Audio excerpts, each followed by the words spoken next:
avant de mourir, y en a qui veulent voir le Portugal être champion du monde. Bah, moi, avant de mourir, j'aimerais bien voir l'Afrique en paix. Donc forcément, le tableau il m'inspire et j'espère qu'il inspirera d'autres personnes aussi. Alors sur le mur, on voit beaucoup de rêves qui sont sur le sujet du voyage, du partage. Il y a beaucoup de gens qui souhaitent aider les autres. Ça tourne très peu autour de possessions matérielles. Ce projet, il a déjà un aspect individuel où on vient questionner la personne qui passe devant ce mur, qui voit cette question, de dire mais qu'est-ce qui réellement vaut la peine d'être vécu pour moi, qu'est-ce que j'ai dans mes tripes, qu'est-ce que je veux réellement vivre avant ma mort.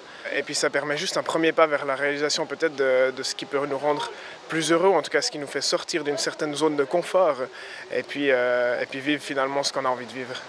Je trouve que c'est vraiment une super idée parce que ça remet les gens en question. Ça leur permet de prendre le temps de réfléchir sur eux-mêmes et pourquoi ils sont là, quoi. Il faut vivre. Moi, ce que j'ai écrit, c'est ça.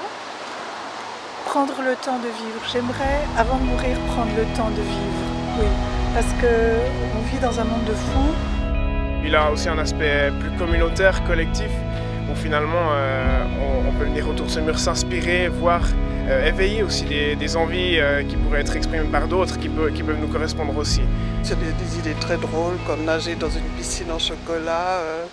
Donc on pourrait passer des heures à lire toutes ces belles phrases. La mienne, ce serait, je pense, prendre le temps à la retraite de voyager, bien profiter de sa retraite.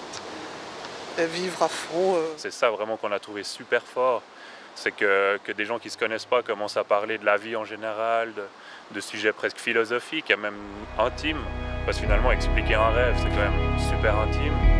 Donc c'est vraiment ça qui nous a touchés, c'est de voir comment les gens comment le projet parle aux gens.